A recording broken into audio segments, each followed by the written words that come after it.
Alrighty, folks. It's 8 o'clock Sunday. Time for a little bit of news update. Wait till some folks come up on in here. And we'll get started.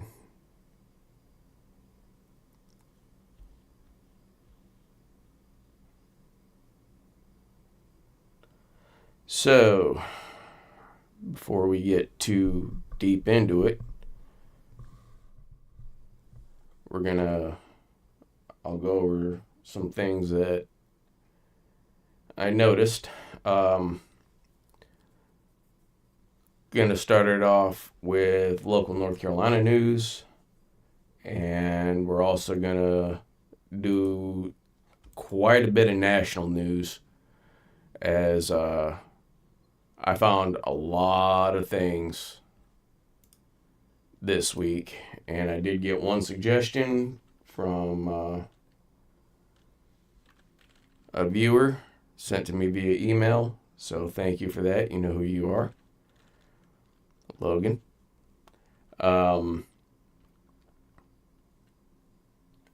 Right now, I do want to pull something up.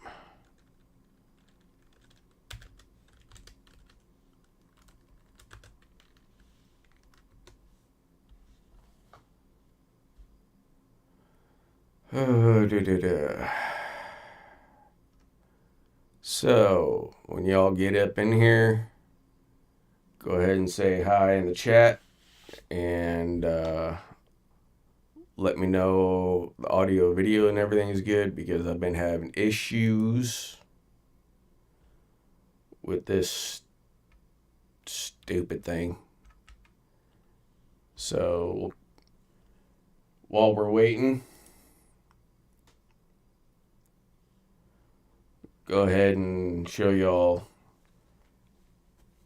North Carolina Trappers Association convention this year. It will be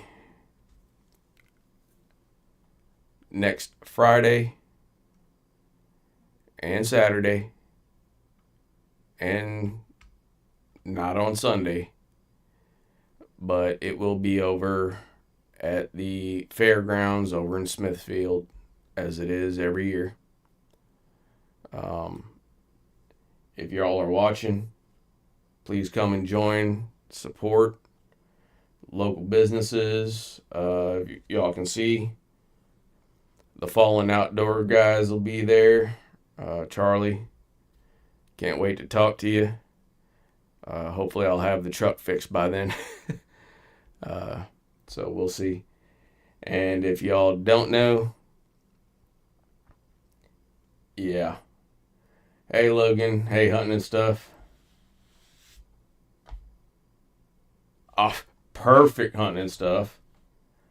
It's going tonight, Logan. I am sore as all get out from trying to fix my truck yesterday, and I couldn't even turn a wrench today. Blew a brake line, and now I am in the process of repeatedly chasing down leaks and changing other brake lines. Trapper Bob, evening. So, alright, well, before we kick it off, once again, we got the North Carolina Trapping Convention coming up this coming weekend. We got a bunch of exhibitors. Got a bunch of how-tos going on. First day on Friday. Morning devotional as always. And then we kick it straight off with the fur processing demos. You know, Hunting and Stuff, I've changed, I don't know how many brake lines. But when you're changing a brake line where the entire bottom of the truck is rusted, every time you move one little thing, another line breaks. So, we'll see. But yeah, I got the main brake fixed. I got the second broken line fixed, and now I've got one more main line to fix coming out of the ABS box, and we'll see what else goes bad tomorrow. Or no, sorry, I got stuff to do tomorrow. I can't work on it till Tuesday now. So immediately Friday 8 p.m. or 8 a.m. to noon for processing all day. It's got a kid scavenger hunt, otter trapping, Joey Smith. He's presenting. Cage trapping, cable restraints for beavers. I know Dale really likes to hold his beavers live. Bobcat trapping with Jeff Dunlap and Sarah. I wish I could be there for that, but I'm not going to be able to. If anything, I'll be able to get out there on Saturday. And, of course, we got the kids fishing game, Canines by the Hundreds with Tommy Bryant. Got a lunch for members, the annual award meeting, the annual auction, and they're going to go over some ADC trapping, along with some Fox and Coyote special shows. And then at night, you got the Cookout Fellowship and the Trappers Talk, which y'all know when you get a bunch of trappers together. I'm just going to leave that right there. So, sorry if I keep looking over. I've got a different screen going for chat, which I should probably move down here. Hold on one second. Like I said, I tried to set this thing up earlier, and all my settings were bad and didn't cross over, and wish they could just make it streaming for dummies or something.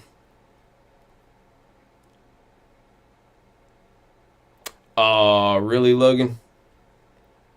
You're going to be working all weekend?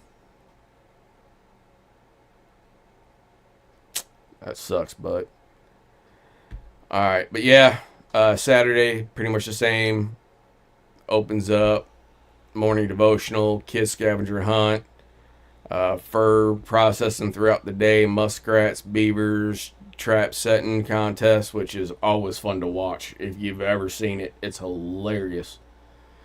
Then at the end of the day, you go with the raffle and prizes and meetings and clean up from the members. So if y'all can go, which if obviously, those that are out in Iowa, Missouri, Washington, all that kind of stuff, obviously, I don't, whatever.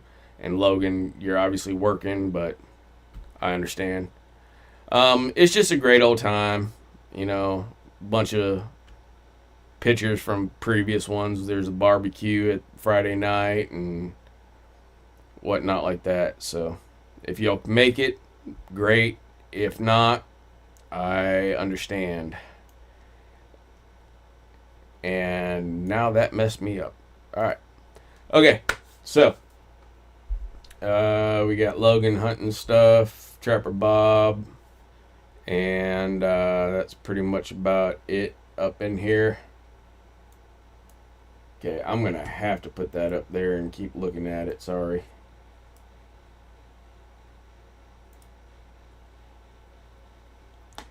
Okay, let's get things going. So, like I said, we'll start it off with local North Carolina news articles. 3 to 11 on Saturday. So not quite sure I'm going to want to... I hear you, Logan. That's rough.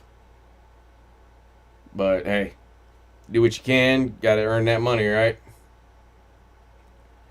No, Bob, we don't. We have a specific type of skunk. It's called a southern spotted skunk. And they're really isolated in pockets. There is a bunch of them down near Onslow County and over in the Piedmont area. I have heard of accounts saying that people have been seeing striped skunks up in the mountain ranges and whatnot, and they are non-native. So there is no close season on striped skunks here in North Carolina. Um, Other than that, there's a couple things that we supposedly have, but are not very easy to catch because they're very localized. We'll call it that. All right, off to the first story. 400-pound alligator detained by police for suspicion of being a dinosaur. This is the story that I talked about last week. It's actually kind of funny.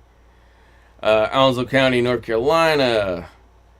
Police detained a prehistoric perp after finding him loitering in the middle of the street. A 400-pound, 10-foot-long gator. According to a Facebook post from the Onslow County Sheriff's Office, deputies and officers with NC Wildlife Resources were called to respond to a creature that was loitering or lounging on a roadway obstructing traffic.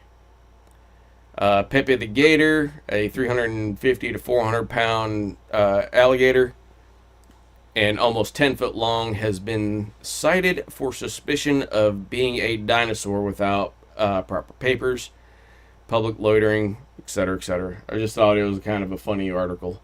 But you can see here, Chris, the wildlife biologist here in our area, had already gone down and subdued the gator, and then the sheriff's deputies had enough nerve to actually go and take pictures of him, which I think is hilarious. But it just goes to show you, we do have decent sized gators here in North Carolina. They're not as common, obviously, as down in Florida, Louisiana, Mississippi area, but we have them, and they do cause some destructive damage. So, next story up for North Carolina. North Carolina officials warn of increased black bear activity during hyperphagia season. Now, for those of y'all don't know, black bears here in North Carolina do not hibernate. They go through what's called hyperphagia, where they just get a little sluggish and they kind of relax on the colder days and whatnot like that. But North Carolina Wildlife Resource Commission has issued a warning about the increased feeding behavior of black bears as they prepare for colder months. This period, known as hyperphagia, sees bears significantly increased, which I've already been scouting on our game lands and have seen numerous bear scat all around, so they are on the move. During hyperphagia, bears can gain up to 3 pounds a day, potentially increasing their summer weight by 20 to 100% at times. This intense feeding behavior leads bears to travel intensely, sometimes beyond their home ranges, in search for food for up to 20 hours a day. As a result, there is an increase in bear sightings in the public areas, and well, gracias, Edith. NWRC advises drivers to be vigilant, especially at dawn and dusk. Even bears are most active. So if you have not seen a bear in the wild in car lights, it is like looking in a black hole. Seriously, there is no shine to their coat. It is a scary situation. They are just a black hole. So be careful. Logan, especially you, because I know you're a fairly new driver going to and from work at odd hours.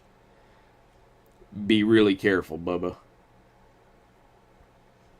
So, next story. Wrong button, sorry. Should families be concerned about the recent rise in rabies cases in North Carolina counties? Again, that goes back to next week or last week. I'm sorry. This is a video, but long story short, you need to make sure that your pets and livestock are vaccinated for rabies. There have been a number of accounts of bats transferring rabies to pets and livestock, so be very, very careful, y'all.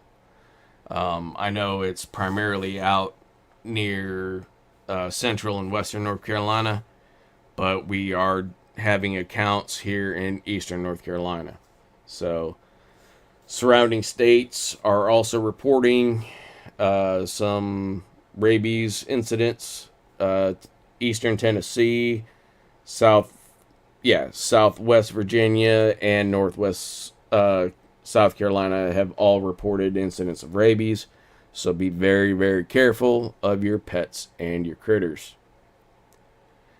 Now, we're going to get into probably the most controversial article I have, which pertains not only national, but here specifically within North Carolina. So bear with me for a second. U.S. Fish and Wildlife Service to hold virtual informational meeting on the Red Wolf Recovery Program. U.S. Fish and Wildlife Service to hold yada yada yada virtual information meeting scheduled to give updates on releases and continuing efforts for one of the world's most endangered canids. So, for those of y'all who don't know, North Carolina for the past 40 years has had a red wolf reintroduction program, even though the only evidence of red wolves being within North Carolina are prehistoric. It's been a long while since I heard about bears in my area. I will keep it. They're getting bear reports over in Raleigh, Greensboro. Goldsboro just had a bear sighting in town. So you may not see them, but I guarantee you they got them in your area, Logan. But getting back on the red wolf. So, oh my gosh. What are you doing, Corey?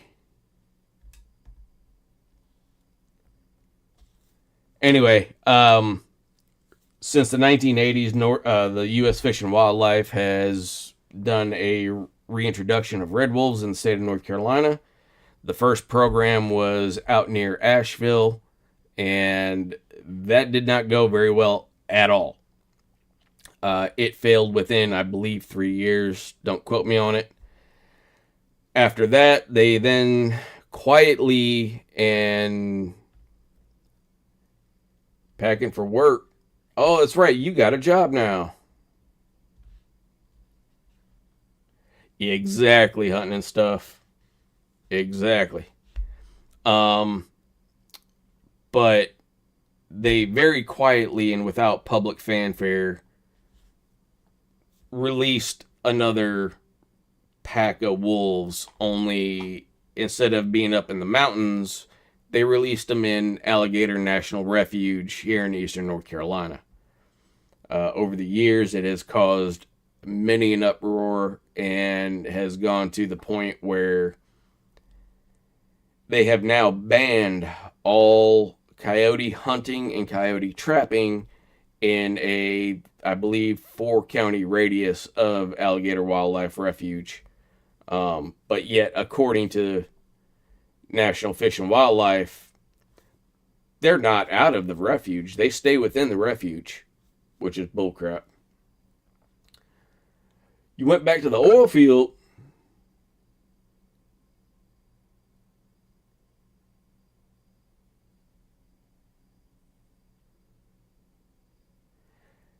Hey, Corey, text me. Let me know what's going on, bud.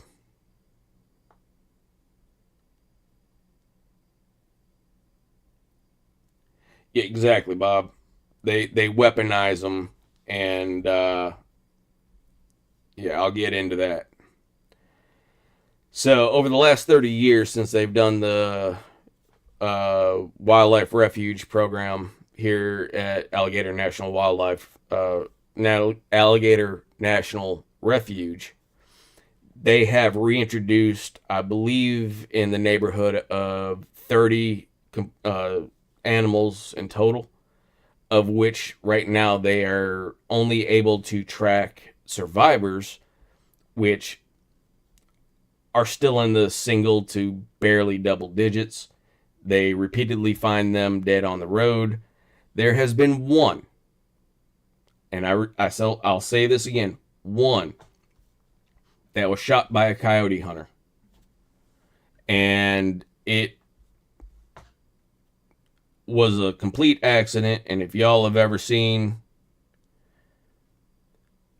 a picture comparison between a red wolf, yes, sir, I just got the text. Thanks, bud.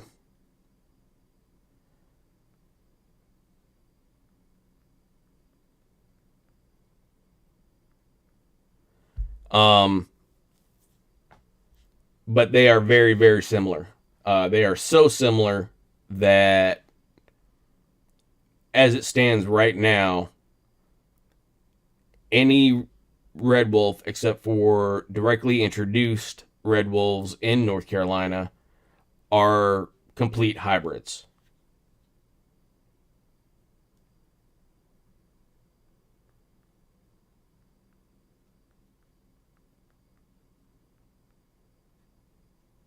So, with every generation, each hybrid gets more and more and more hybrid.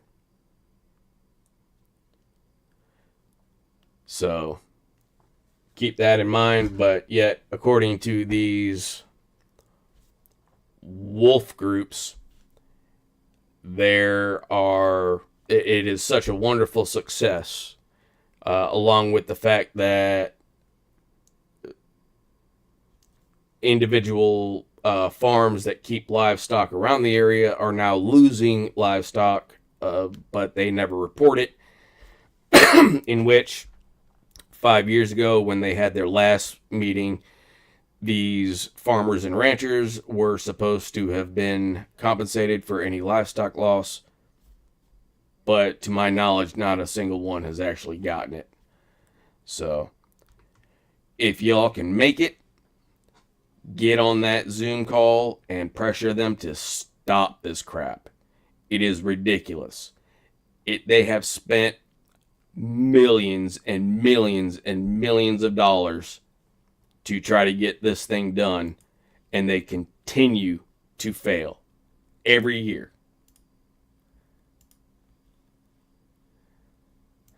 So, just keep that in mind. And yeah, it's about the stupidest thing that I've ever seen. All right, so give me 1 second. Oops.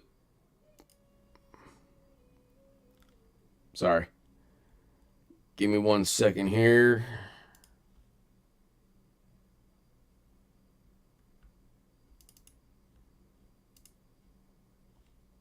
And what the hell?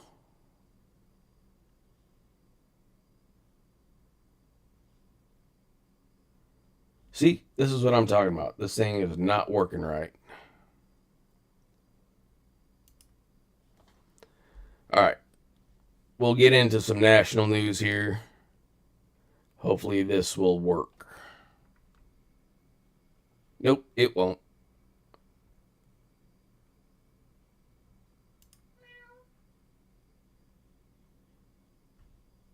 Dadgummit.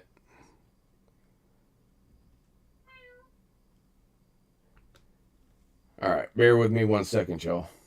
Let me see if I can fix this.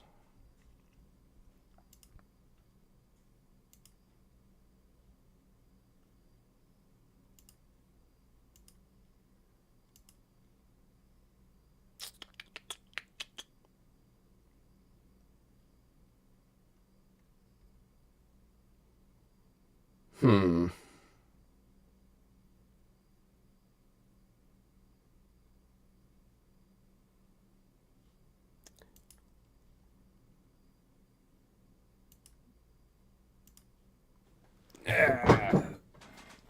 This is what I'm talking about. We need Streaming for Dummies app or something.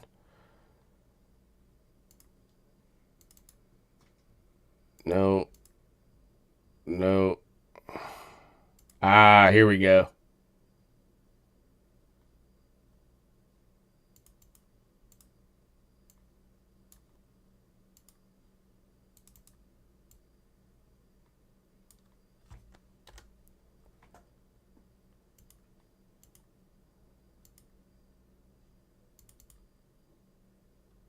Nope. That's not what I wanted either. Brr.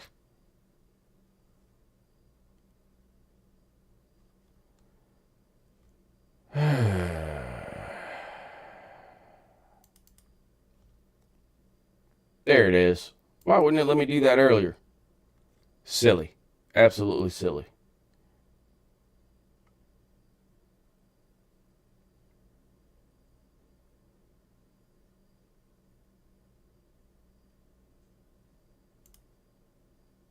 Nope. That ain't it. Well, I tell you what.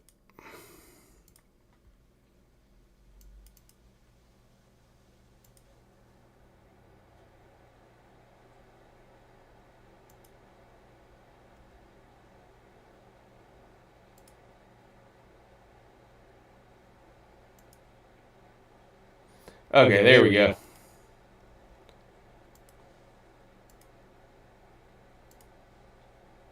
What the hell?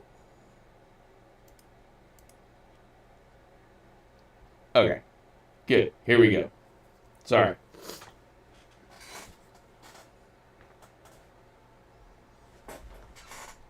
First time you've heard that point of view on the Red Wolves. I've never looked into it at all. Knew previously was there was a pack and not many of them.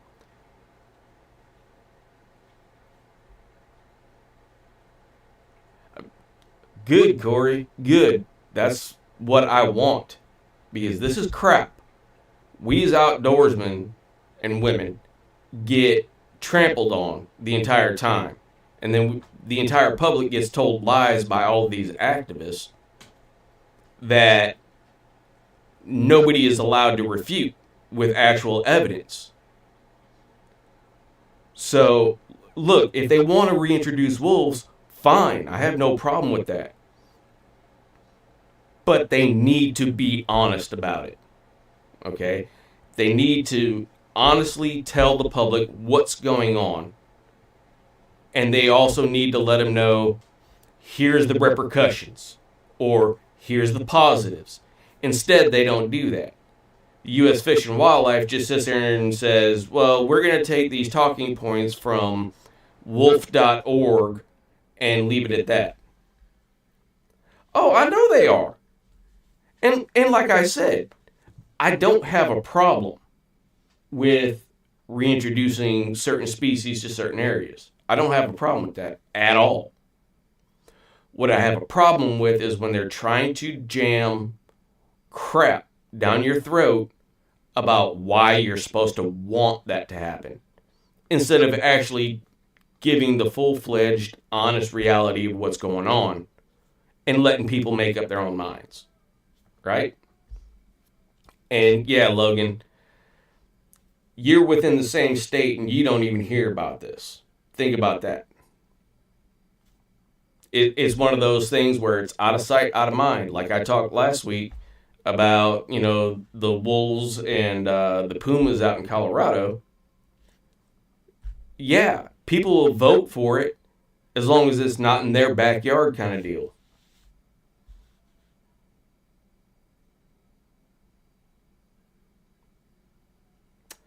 They need to reintroduce wild bison to their home ranges, but they won't. They will do every other animal. Yeah, Corey, but there is a legitimate reason to why they're delaying that whole bison thing. Okay? Main reason being is that they need to get the genetics right, and they need to get their their plan together, because the bison will trample so many crops that crop loss of farmers will be in the millions. They have started reintroductions of wild bison in certain areas, but it's a very limited scope. So just go ahead and keep that in mind. Other than that, yeah, I do agree with you. Um, but my main concern about that whole red wolf thing is just be honest. Be honest about how much money has been spent on this basically 40 to 50-year long program that has done nothing but failed. And when I say failed, I mean failed. They have lost the entire pack twice in the last 30 years here just in Alligator Wildlife Refuge. Just to let y'all know.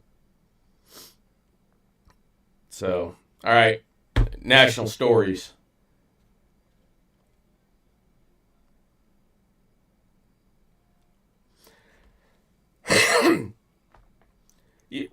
Yes, Corey, you're right.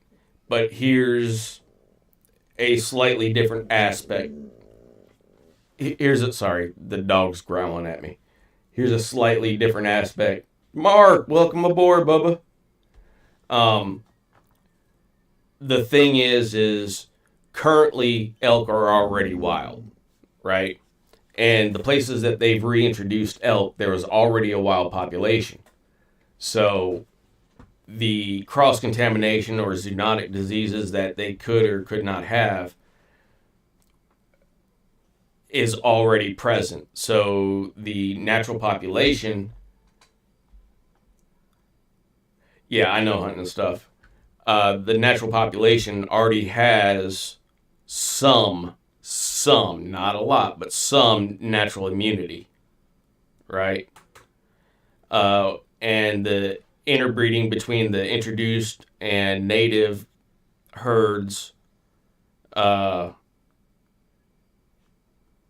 will allow those genes to propagate.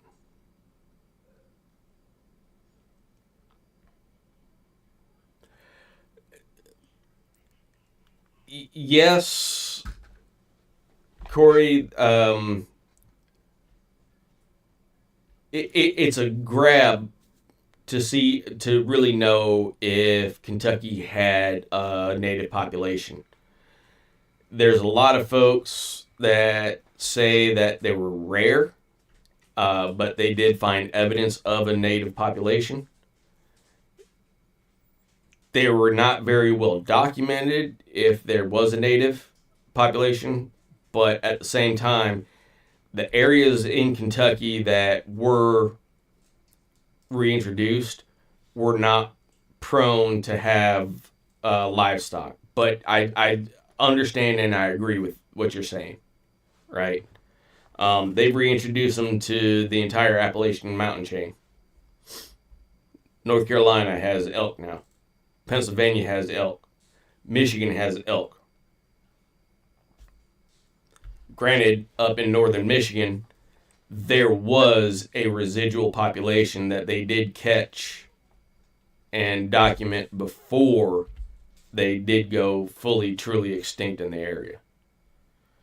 All right. But getting back onto the articles here, national news, deadly rabies cases pose public health threat across the U.S., experts warn. I did find an article that I can't really find anymore, but there was a rabies death from a woman in Great Britain. I don't know if it was Scotland or London, but she did contract rabies and she did pass, sadly. So, more wild animals are getting infected with rabies, which poses a public health threat. No duh. Around 75% of Americans are exposed to raccoons, skunks, and foxes. The very wildlife that commonly spread the fatal disease to humans, according to the Centers of CDC. The latest report from the CDC's National Rabies Surveillance Program, which monitors rabies trends in the U.S. found that wildlife cases increased 5% in 2023 over 2022. Now, recent numbers that I've seen per individual states, it's looking like right now, as of 2025, we're going to be at about a 10% increase from 2023, which will bring it from about 3 to 6% increase over 2024 year on year. So it's not just a local thing that I've been talking about here in North Carolina. This is a national issue that is currently going on with rabies. So y'all trappers and outdoorsmen, keep that in mind. It is not just foxes, skunks, and raccoons that can contract rabies. It is deer, it is elk, it is any mammal, keyword mammal, and therefore transmit rabies also. Little known fact, the Virginia opossum is not technically a mammal, it is a marsupial, and because of that, it cannot contract rabies, but there is still scientific anomalies to whether or not a Virginia opossum can transmit rabies. They're not really sure. So keep it in mind. Looking at everything this year, I might be wearing a set of gloves. I don't know. We'll see. Of course, the next one, outbreaks of rabies seem to be rising across the U.S. Again, just to reiterate, make sure your pets and livestock are vaccinated. It will get nasty and spread pretty bad if it takes off again. So, moving off the rabies, I think I might have one more article about rabies. If I do, we'll get back to it. One of a kind woman, 44, dies after being attacked by a pack of wild dogs while walking.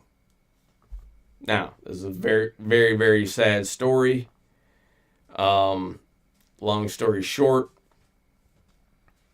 woman was walking on a trail and a pack of wild dogs. Come on, there you go. Woman died following an attack on a dog in Kentucky, a dog attack in Kentucky on August 29th. Priscilla Jones, 44, was remembered by her sister for having a heart of gold. Sorry. Tadpole just let the dog in. A woman who knew the victim heard her screaming for help and called 911 during the attack. I know right now in North Carolina, there is an issue with wild dog packs roaming around. I catch probably 2 or 3 a year on average. Namely in my area, it's because of the hunting dogs getting let loose or getting lost.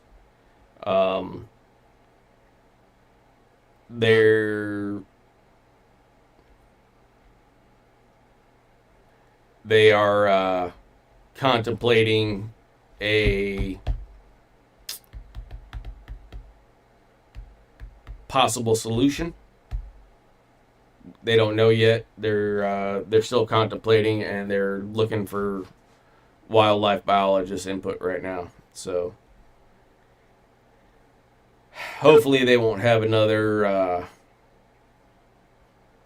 cat season like they did one year. Probably about 15 years ago, a local town called James City had a severe stray cat problem. Like to the point where you could not see a wild bird in the entire town. It just wasn't happening. And the state pretty much gave them the go ahead to say, Bye bye, cats. So, all right, moving on. Son finds his dad being attacked by a 70-pound black bear in Arkansas. A man was attacked by a bear in a rare encounter witnessed by the victim's son. Arkansas officials say the Arkansas Game and Fish Commission said a man in his 70s was working on his tractor on September 3rd when a small bear began attacking him for unknown reasons. Game wardens were dispatched to the Mulberry Mountain area of Franklin County when the man's son noticed the attack. The bear, considered small, about 70 pounds, was killed by game wardens, according to the Game and Fish Commission. Officials said the man was flown to Fayetteville Hospital, where his condition was unknown. The incident is believed to be the first documented bear attack in Arkansas in more than 25 years. So, there was an update article to this. The elderly man has survived. However, he was listed in critical condition.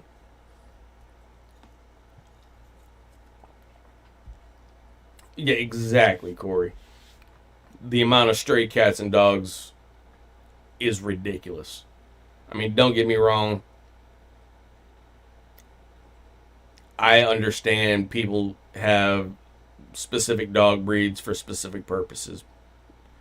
But they really need to take care of some things, I guess is the best way. So, but keeping on that same motion here, bear attacks a man inside his home in the Catskills. Cairo, New York. A man was hospitalized after being attacked Saturday by a black bear in Greene County. The bear was in an entry room of the 63-year-old's home where food and garbage were stored. When the man entered, according to the State Department of Environmental Conservation, the bear tried to leave and either scratched or bit the man. I'm sorry. If he's in the hospital, it was more than a scratch. Heading into Idaho in a week for black bear and elk. Nice. Police, sorry, my nose is itchy right now. Police responded to a 911 call and found the man, whose identity has not been released, at a neighbor's home where the bear was, but the bear was gone.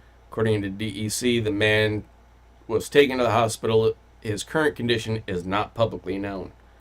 The update to that particular story is that he survived.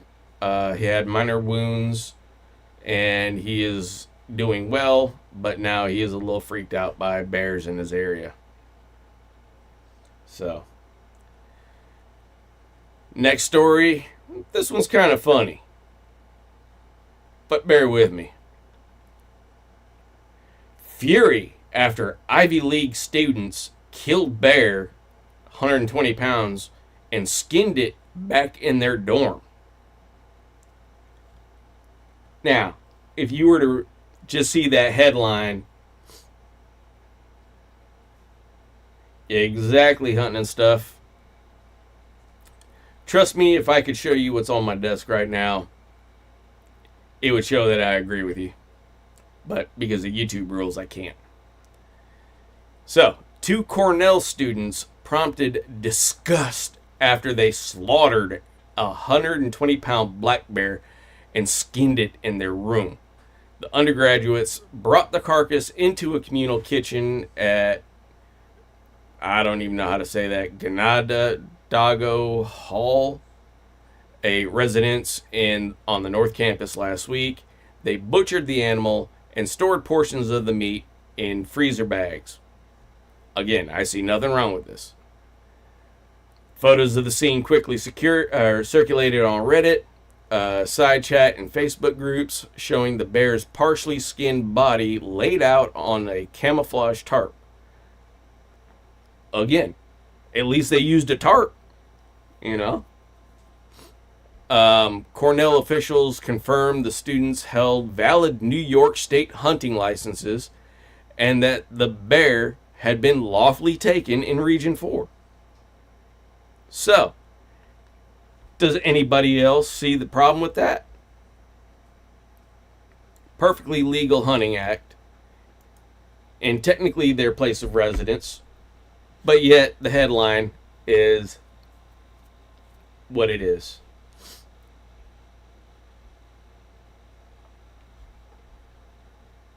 So, but if you can't tell, I got a lot of bear stories tonight, so getting on to the next one to get this moving along here. Man mauled in bear attack at Yellowstone National Park. Bob, this is going to your comment earlier. West Yellowstone, Montana, a 29-year-old man was attacked by a bear while hiking on the Turbid Lake Trail located northeast of Mary Bay and Yellowstone Lake on Tuesday. Don't run into any problems next year. Well, it all depends on where you're going, Logan. I hope not. According to the news release from Yellowstone National Park, the incident occurred approximately 2.5 miles from the Pelican Valley trailhead in the Pelican Valley Bear Management Area. Wait, what was that? A bear management area? Your alarm bell should be going off.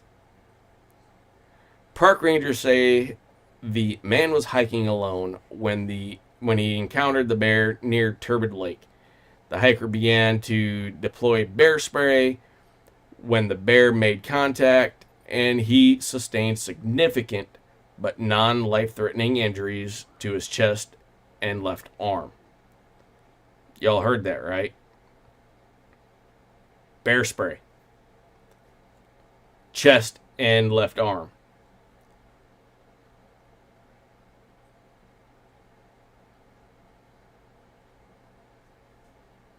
Oh, whatever, hunting stuff. That's the stupidest thing I've ever heard. I mean, I'm not discounting you, but yeah, I understand. That's just regarded, I guess is the correct term. But anyway, so if y'all didn't notice, it was a bear management area, which means, at least from what I could find in national parks and wildlife refuges, a bear management area says there's no bear hunting. In fact, we've got one right down in Croatan National Forest. And that's a pretty heavily dense bear population down there. So, okay, a little bit more. There you go. That makes sense.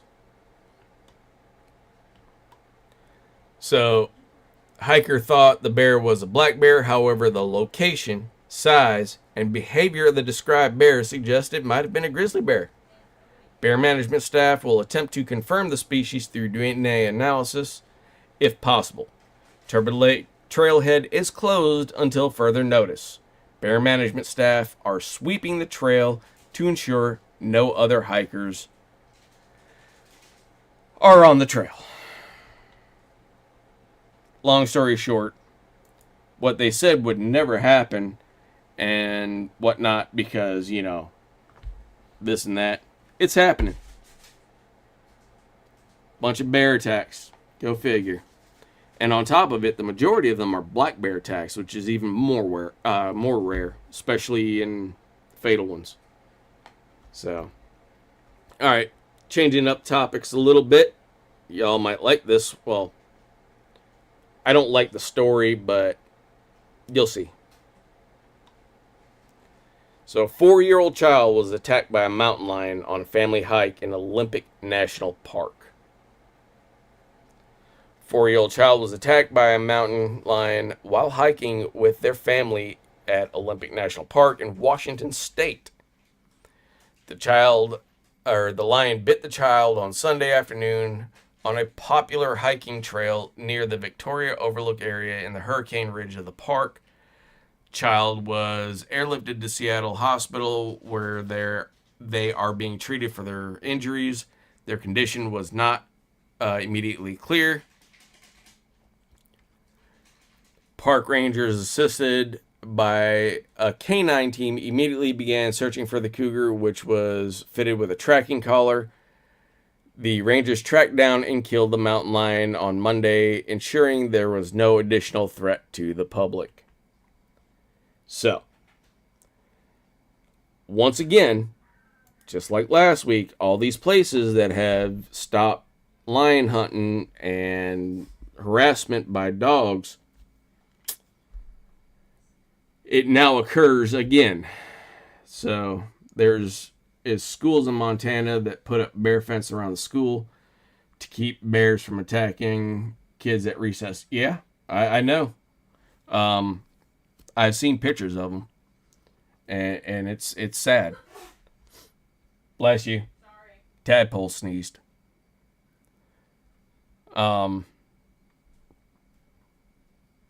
So, you know, it's one of those things that it continues to happen, but I don't remember this happening so much back when all of these states had mountain lion hunting seasons.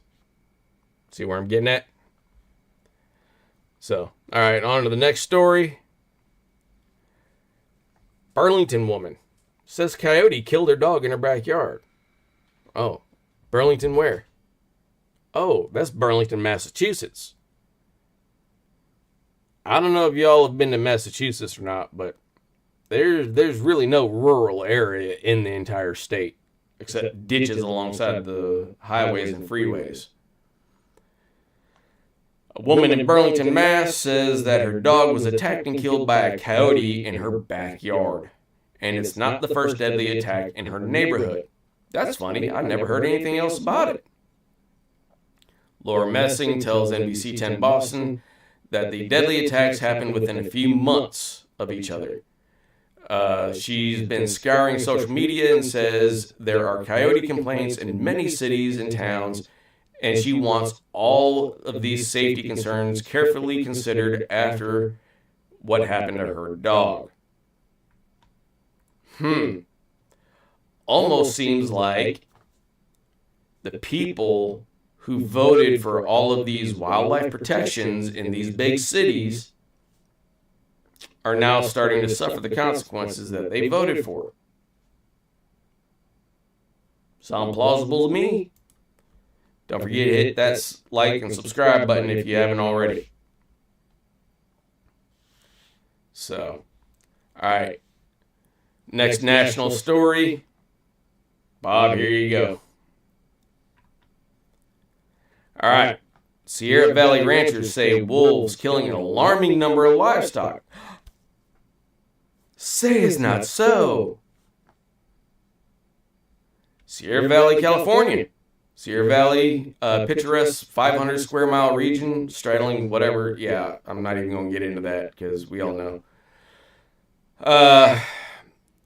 Sierra and Plumas County is facing a dire situation as wolves continue to attack livestock, according to the sheriff. There have been 72 confirmed and probable animal attacks this year alone.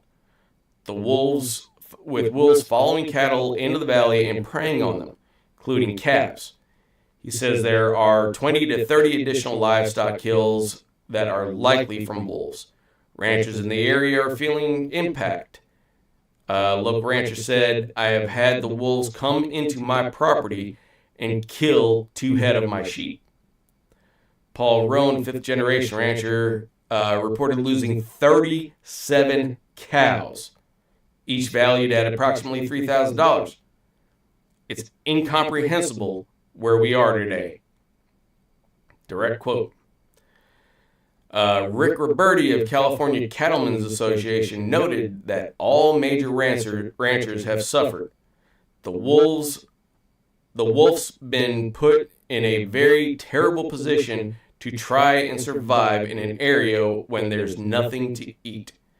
So they have to eat livestock. Our state knew that when they allowed them to come into our state, so we hold them accountable for it. Highly doubt that's going to happen. They will reap what they sow, hunting and stuff. Yes, sir. California, whatever, USDA, are attempting to mitigate the situation by using non-lethal methods, such as drones, to haze the wolves away from livestock. However, the wolves cannot be shot due to federal and state protections. Really? California Wildlife said trapping and relocating wildlife is not effective. Wait. Did y'all hear that? Did y'all hear that? Let me repeat that. California Department of whatever wildlife acknowledged. Sorry, wrong part. Okay. Okay. CFW, whatever it said trapping and relocating wildlife is not effective. That's the first time I've ever heard a government organization say that. It's kind of funny.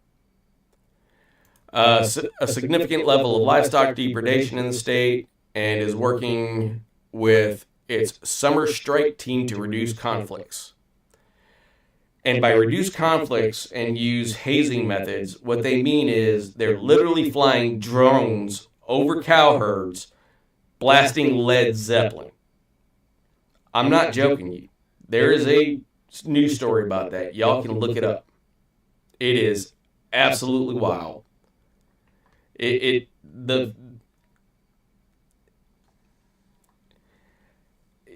All right, I'm not going to get on the high horse about that, but y'all, that's ridiculous. They are literally just blasting hard rock music to try to scare the coyotes away, or wolves, I mean. But with that being said, guess what? They're not allowing the cattle to get any rest either. Because anybody who's been around livestock knows that when a large thing flying above them is present, all livestock get nervous because they think it's an eagle or a hawk trying to take their young.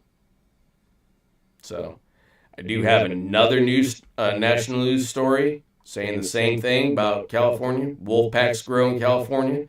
Cattle ranchers face mountain losses. But hey, y'all don't get pushed this, right? All right, Logan, I know you're probably too young, but I'm sure Mark, Corey, Hunt and Stuff, Bob, I'm sure all of y'all have probably been cow tipping a time or two. Right?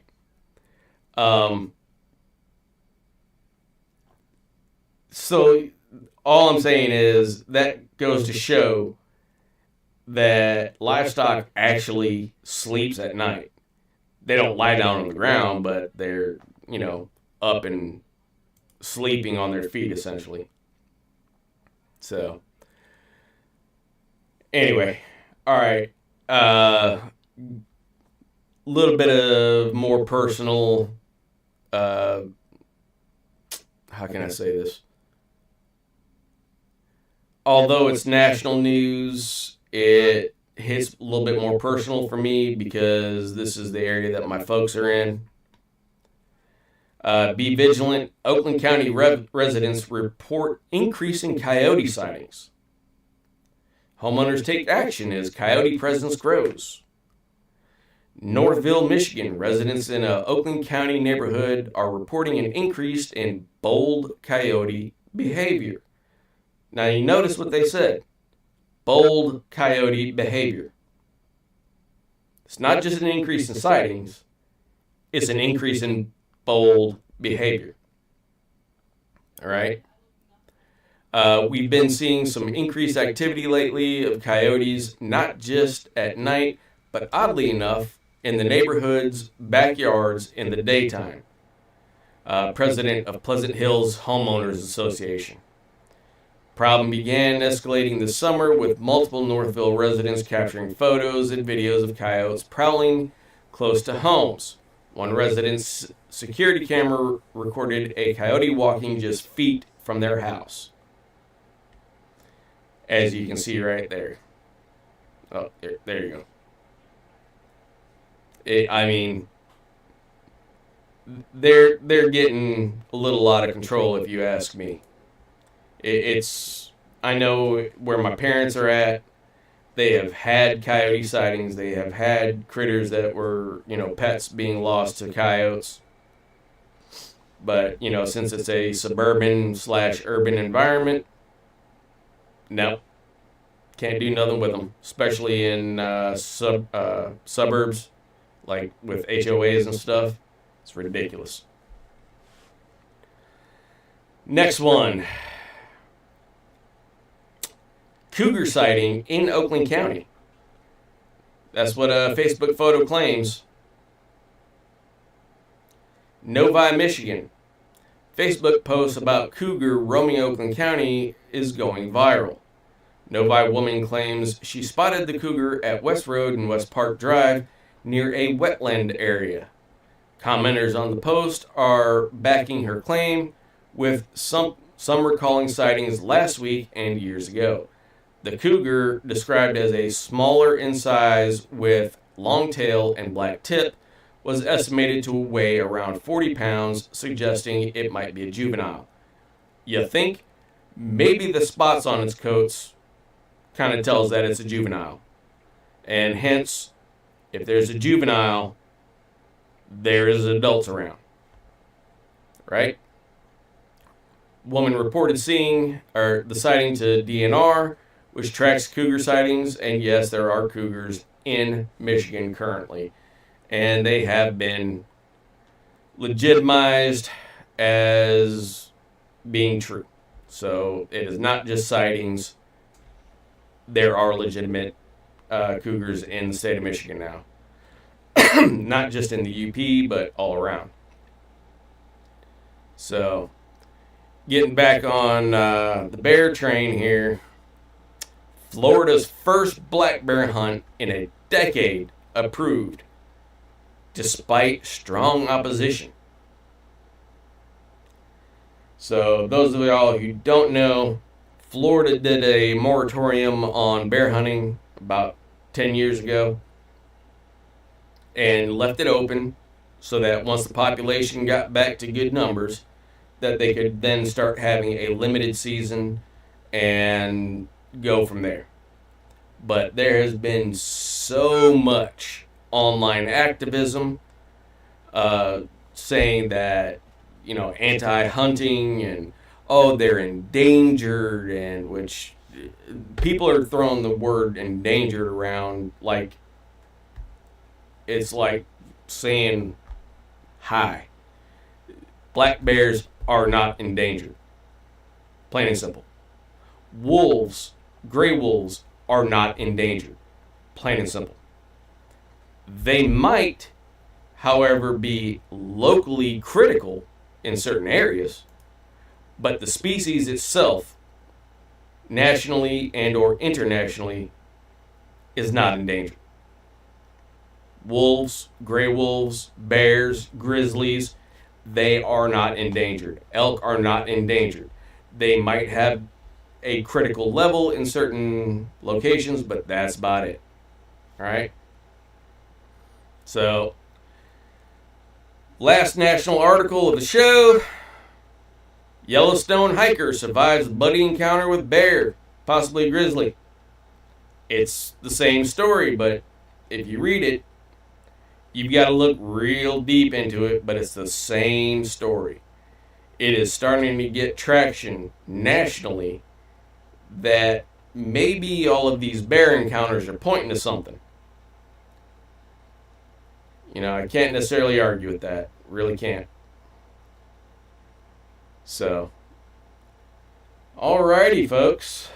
I believe that is the last article I have. Let me double check.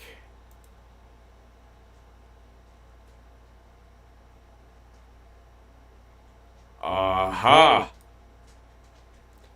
I have one U.S. Fish and Wildlife Service law update. for those of y'all interested. So we'll get to that, and then we'll head to a Q&A if anybody's got any questions. Oh, it happened again.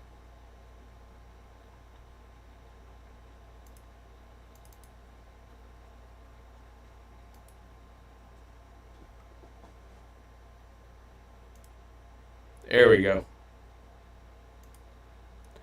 All right. Voluntary lead-free ammunition incentive program for the 25-26 hunting season. I'm not going to read the article because it's government speak. Long story short, if you are going to hunt on any of these national wildlife refuges, they have a program in which if you purchase lead-free ammunition for your rifle or whatever, they will give you a voucher as a rebate to help you save money on buying said lead-free. So, we've got Maryland, Idaho, West Virginia, New Jersey, Maryland, New Hampshire, New York, Vermont, Massachusetts, Pocosin Lakes National Wildlife Refuge in North Carolina, only for deer hunting, mind you, Wisconsin, New Jersey, and Oregon. So, it has there listed what species, location, and whatnot that they will help support with a voucher rebate. So, once again, if y'all have any links to stories that you find, my email is scrolling down at the bottom of the screen. Go ahead and send it to that. I check the email daily, or try to, but go ahead and send me an email. If you got any comments or suggestions as to what you'd like to see me do on this weekly live, again, go ahead and send it in an email or leave a comment on this video. I do know right now, before anybody mentions it, I need to clean the camera screen. I know, it's a little blurry and fuzzy. My bad. I will get it done. Trust me. So, with that being said, anybody got any questions or any comments that they want to bring up in chat? Keep it clean, but they can be spicy.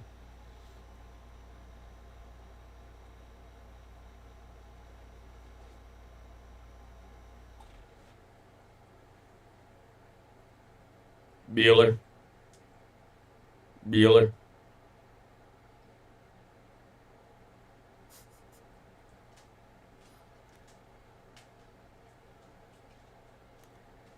Looks like everybody's gone to sleep already.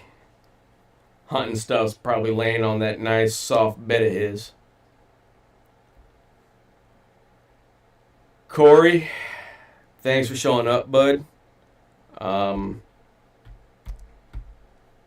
I'll chat with you on text here in a bit once I get on off. Fur market update. I'm actually planning on that. Right now, I can't find a whole lot of information as to what the outlook is. It's very lean right now. But as soon as I find an article on the fur market or any information, I will sure get it out to y'all on this show or podcast, whatever you want to call it. You know, appreciate it, Mark. Coming from you, that's a big thing. Great to see you too. Summer's been a little rough on us, so. But once again, Bob, I as soon as I can, as soon as I find an article, I will get it on out to y'all. Even if it's just numbers, if y'all find an article, send it to me. TrapperScab76@gmail.com is right there on the bottom of the screen. And I will be sure to go over it. Don't forget, this live goes every Sunday at 8 p.m. Eastern, 7 p.m. Central, and so on. Whatever. It's like 6 p.m. Mountain, 5 p.m. Pacific, and it's like, I don't know, 2 o'clock in the afternoon, Hawaii and Alaska time, I think. I'm not sure. But send it out to your friends, turn on that notification. I am very much trying to get up to 500 subscribers, especially this year. There are some new perks on YouTube for live streams at that level. And by God, if I can get up to 1,000 subscribers this year, it would help a lot on live streams. So get the word out every Sunday, 8 p.m. Eastern. You did get some beaver scouting done, huh, Logan? Anything good? Oh, man. You know you're getting old when sitting down too long hurts. Found a dam but no beaver. Careful. I bet you there's a bank lodge. Go back to that area, and I guarantee you, if you look around maybe a little bit upstream or a little bit downstream, you might find bank lodges. I've noticed that around me too. There's some fairly good beaver huts and lodges, but they're actually moving out of the huts and moving into bank lodges.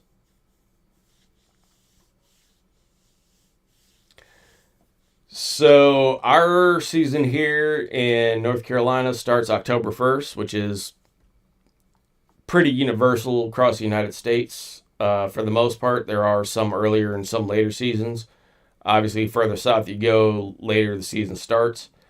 I probably won't be starting to trap until mid-October or possibly even into November, mainly due to the weather. Logan can attest, out by me, it's still pretty warm that time of year. Looked like there hadn't been anything there in a few years. Even better yet, Logan, if there's no beaver there, but there's still a dam and maybe a couple of empty lodges, look at otter sign and also look for muskrat sign, maybe even some mink. Otters will sit there and use abandoned beaver lodges, set the entrances. It might take a couple weeks, but I almost guarantee you it'll pay off. Might not be a lot in the area, but otters will use it. Claudie Taylor, one of the best otter trappers I've ever known. He sets otter sets only where there's beaver sign, old or new. And to this day, he still catches upwards of 50 otter a year. Thank you, Edith. Have a great night. I hope to see you back. It was great to have you here. Thank you. Okay, Logan. So how far away is the more promising area?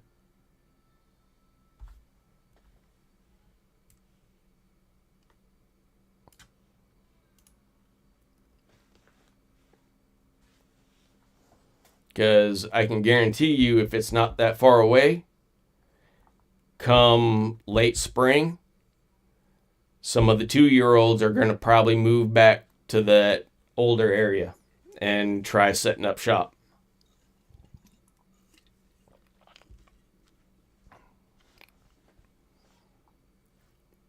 "20-minute drive." I'm talking about how far away from one another they are. So if they're both a 20-minute drive from you, are they a 5-minute walk from each other?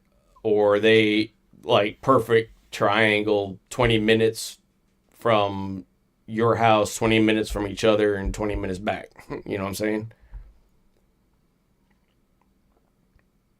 Okay. So I'm guessing they're probably actually on the same waterway.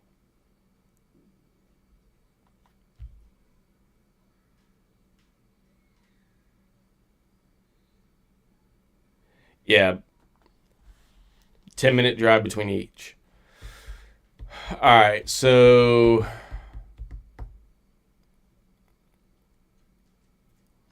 unlikely the 2-year-olds are going to move into the older spot this spring unless there is a colony somewhere closer to the older spot that you just don't know of. But I would still set it. I would definitely set it. I mean, I wouldn't make that necessarily your primary location and depend on it. Go ahead and, set the newer, more promising location. Okay. So it's in the same waterway. Got it. All right, yeah. Chances are there'll be beavers moving. Excuse me. There'll be beavers moving into it come spring. About January, February, right towards the end of the season, you'll catch a bunch of 2-year-olds right there, I bet. So, alrighty, y'all. It's been a blast. Go ahead and share it out. For now, I'm going to keep these lives public or the recordings of them until I start catching flack from YouTube about this, that, or the other that I show. So we'll go ahead and get on out of here. Y'all have a great day. Give all of your family members a big old hug. Hunting stuff. Have a great night, Logan. Take care, Bob. Thanks for coming. You're very welcome. Thank you. Corey, Mark, appreciate y'all, all y'all. All right. Everybody have a great one.